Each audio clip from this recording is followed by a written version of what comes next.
মন খুলে সবাইকে সব কথা বলে দিলে মানুষ অনেক সময় তাকে সরলতা নয়, বরং ব্যক্তিত্বের অভাব মনে করে।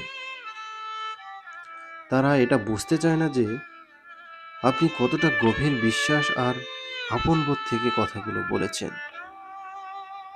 আপনার সেই সহজ মানসিকতাকেই তারা দুর্বলতা ভেবে অবহেলা করতে শুরু করে। এমনকি অনেক সময় আপনার সেই কথাগুলোকেই রং চড়িয়ে বিকৃতি করে আপনার বিরুদ্ধে অস্ত্র হিসাবে ব্যবহার করে। সেই মুহূর্তে নিজেকে বড্ড অসহায় আর একা মনে হয়। তাই নিজের সবটুকু আবেগ আর গোপন কথা সবার সামনে প্রকাশ না করাই শ্রেয়। মনে রাখবেন, নিজের ব্যক্তিত্ব আর সম্মান ধরে রাখতে কিছু কথা নিজের কাছেই জমিয়ে রাখা ভালো।